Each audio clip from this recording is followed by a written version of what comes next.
නමෝ තස් භගවතෝ අරහතෝ සම්මා සම්බුද්දස්ස නමෝ තස් භගවතෝ අරහතෝ සම්මා සම්බුද්දස්ස නමෝ තස් භගවතෝ අරහතෝ සම්මා සම්බුද්දස්ස. Homage to the fully enlightened Buddha, the worthy one. Dear friends in Dhamma, today I would like to discuss Mahanama Sutta. Mahanama was a Sakyan prince, and later he was become a king of Sakyan kingdom, and he was one of the relative of the Buddha. And at that time Buddha was living in the banyan tree park near the temple in the Sakyan kingdom. At that time Buddha and retinue of monks is making robes for the Buddha, and Mahanama Sakya was sick and just recovered from his sickness. He heard the news that Buddha is going to set out for wandering, going to for Dhamma propagation mission. Therefore he wanted to visit the Buddha and meet the Buddha, and he went to the where the Buddha was there in the banyan tree park, and exchanged the greetings and courtesy speech. And later on he asked a question, Bhante, there are many kinds of dwelling places, many kind of activities by which we live. So out of these activities, out of these dwelling places, what type of activities, what way of livelihood, what style of livelihood is good to live? Then the Buddha praise and admire the question raised by this Mahanama gentleman, and Buddha said, it is indeed excellent. It is indeed a very beautiful question you have raised. I would like to say that people have two kinds of dwellings, two kinds of places of living.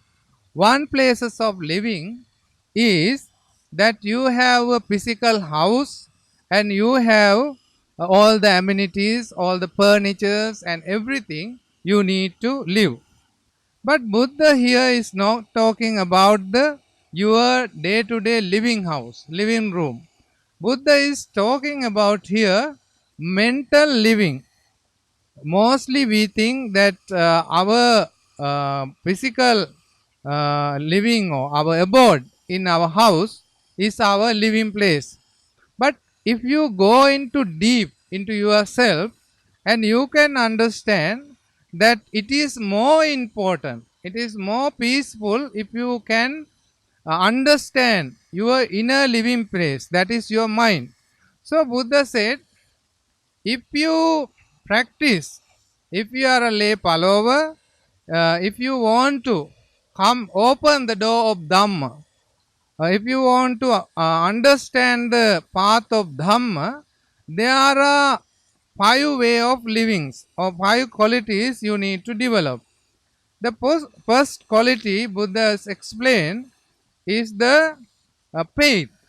So in other religions have faith, and Buddhism also have faith, but there is a big difference between these two religions, many other religions, because the faith in Buddhism is based on confidence, based on understanding.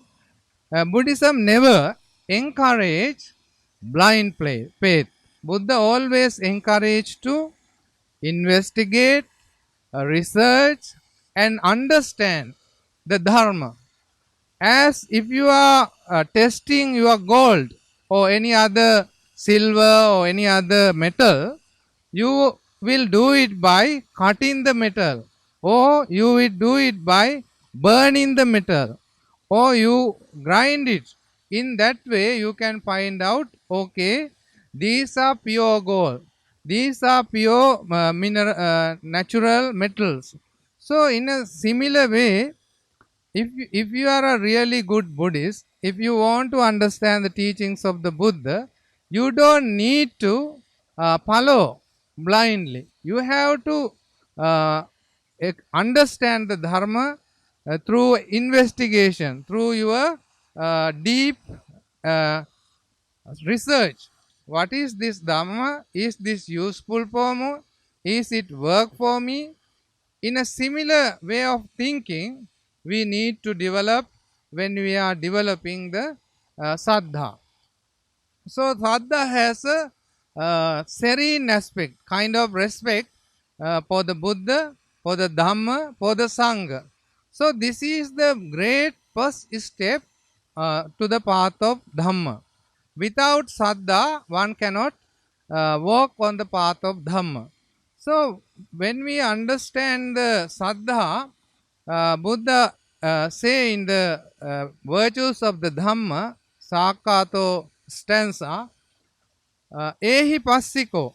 Buddha never say, come and believe me, come and follow me. Buddha say, come and see the Dharma, come and try to understand the Dharma. So this Dharma is open. Buddha said, my Dharma has no secret formula, secret beliefs. Everything is open, everything can be questioned.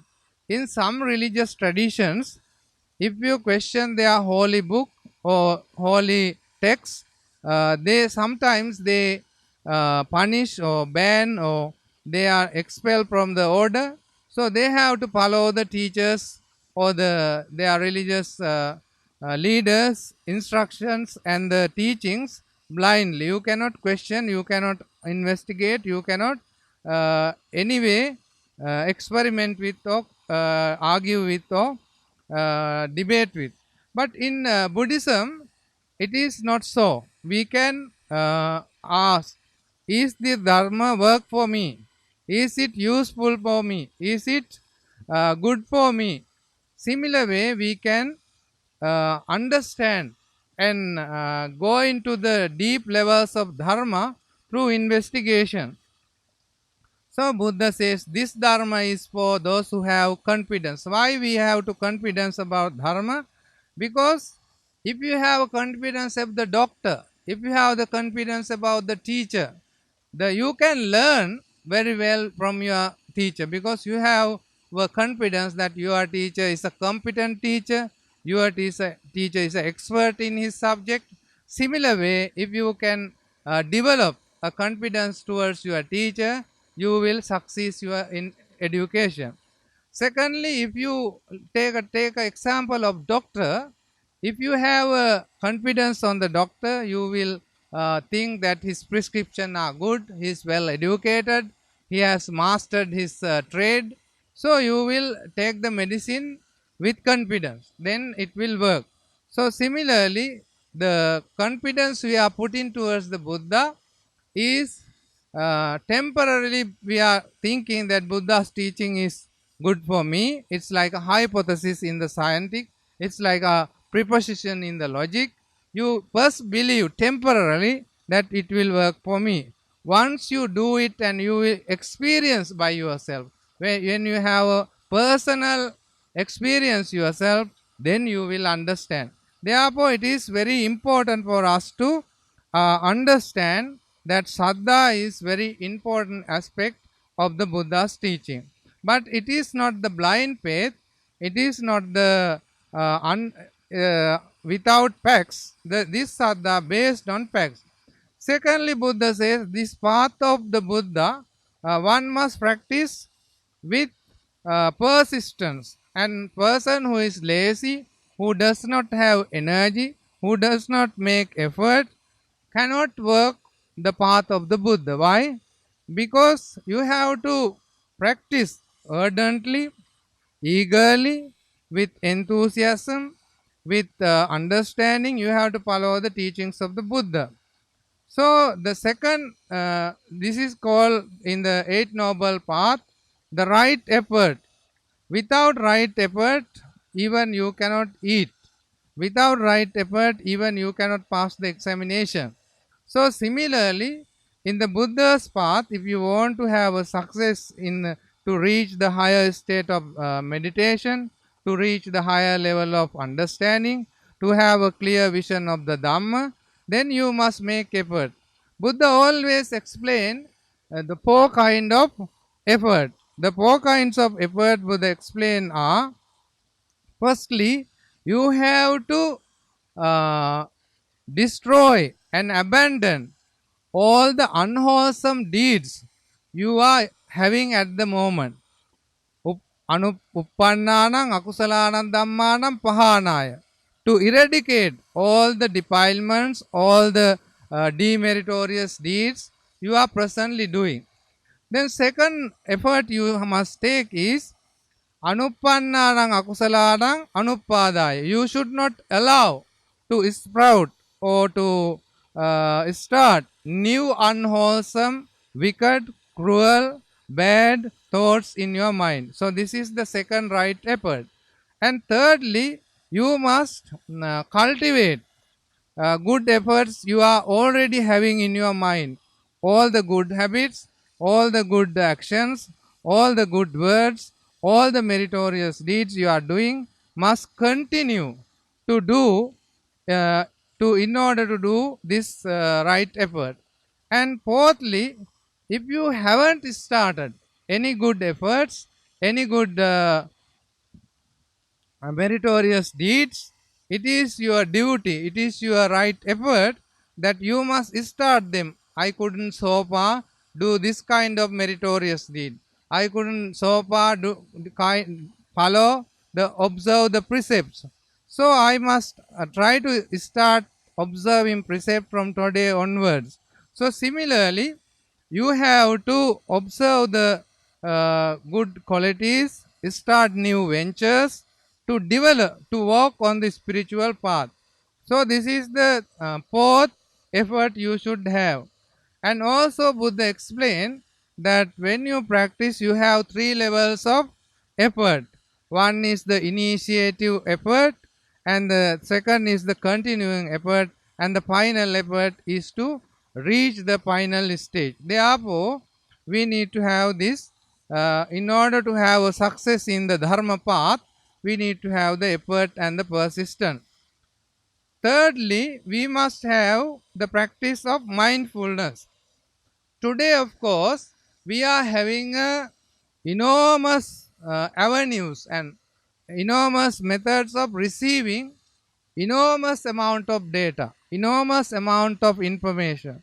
So the people are flooded with necessary, essential information as well as unnecessary, very useful, very unuseful, very destructive information are pumped through the social media, through the TV, through the radio, through the newspapers. Many avenues are there to feed us with enormous amount of information. Because of this enormous amount of information, people are having, they don't know what to do. They are undecisive. They cannot decide what is right and what is wrong. So, in order to have very clear, very good mindset, we need to develop the mindfulness. If you want to develop mindfulness, Buddha has explained in the Satipatthana Sutta that we should have four kinds of meditation. One is called Kayanupassana, meditation on body, your breathing, your actions, your way you pose your body. So this is called Kayanupassana. Then second aspect of the meditation is called Vedananupassana. You are meditating on your feelings, happy feelings, unhappy feelings, and neutral feelings or intermediate feelings.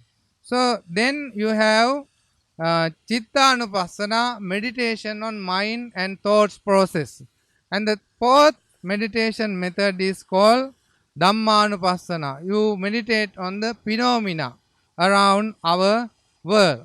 So if you develop these four kinds of meditation, you can reach a higher level of wisdom. You can reach higher level of clarity in your mind.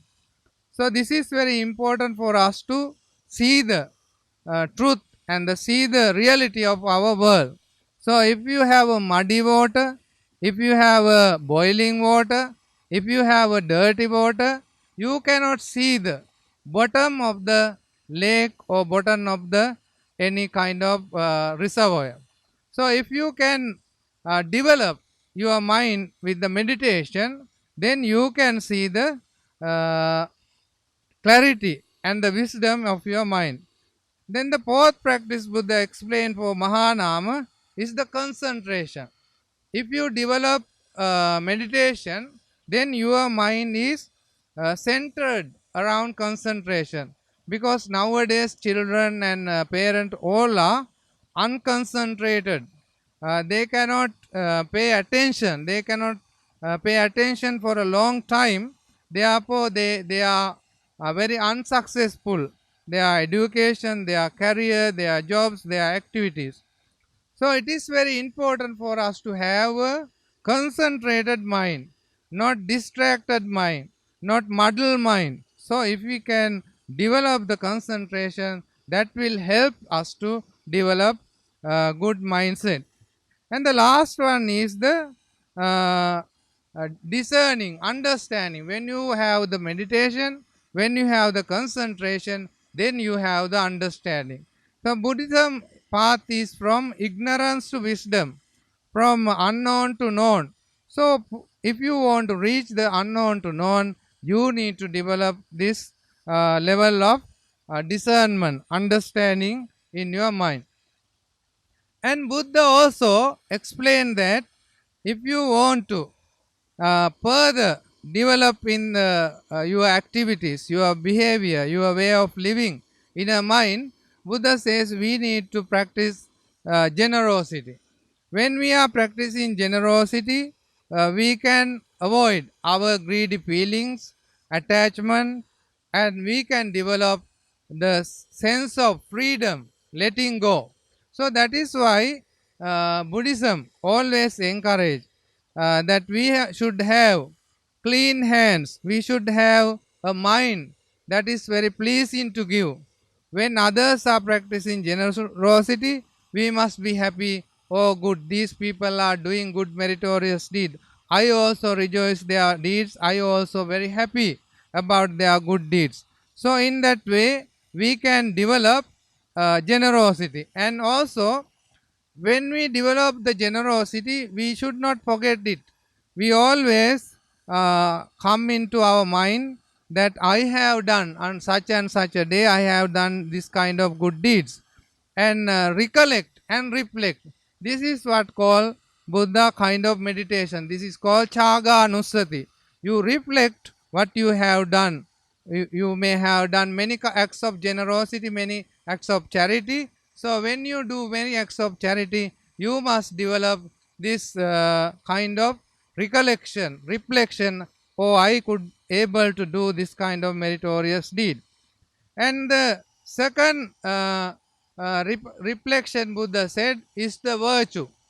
Normally nowadays people do not think that virtue is very important.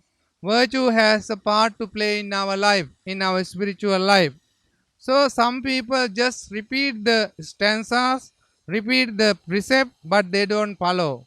But Buddha said, if you follow the precept, if you follow the precept clearly, without breaking, without any sports, without any difficulties, this is a great gain for you. Why?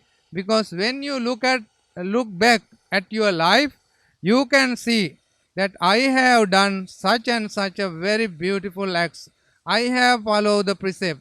I haven't killed any human being. I haven't steal. I haven't conduct sexual misconduct. I haven't tell lies. I haven't take intoxicating drinks and drugs. In a similar way, if you think, okay, that my life is meaningful, my life is blameless, my life full of pure actions, so you can be happy. Then the third kind of reflection Buddha said is the Devata Anusati. Devata Anusati is that where you reflect that all the devas in the celestial world, in the Brahma world, in the Yama world, in Tusita heaven, all these heavenly beings have developed.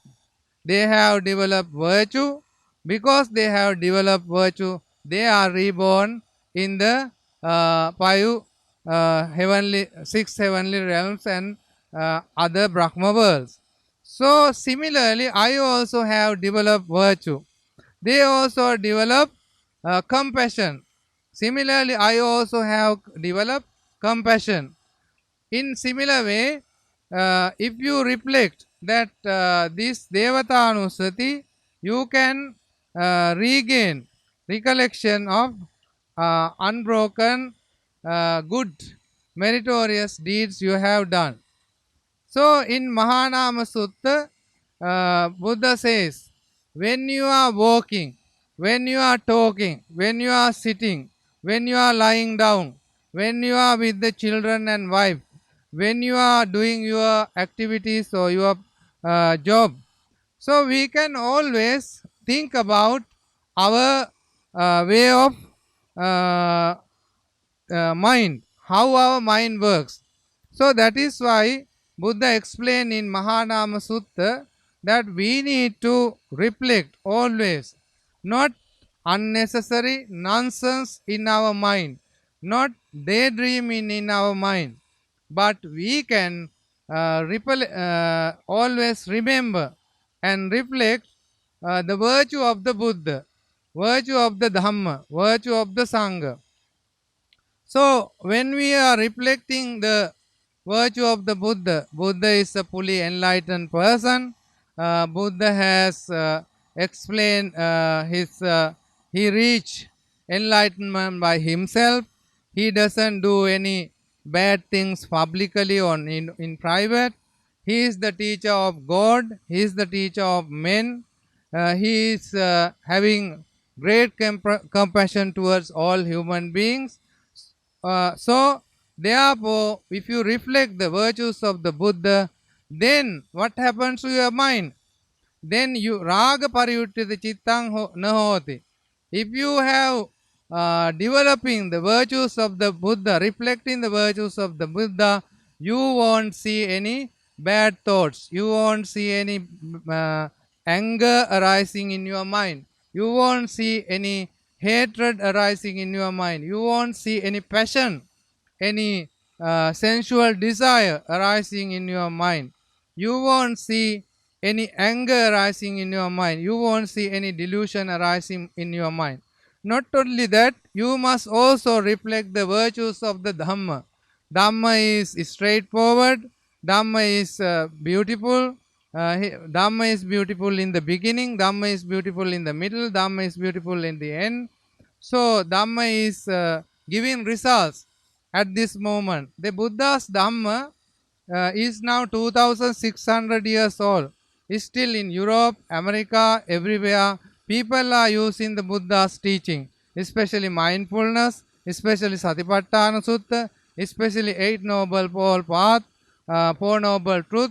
These concepts, these Dhamma teachings are used in the people very clearly and very cleverly.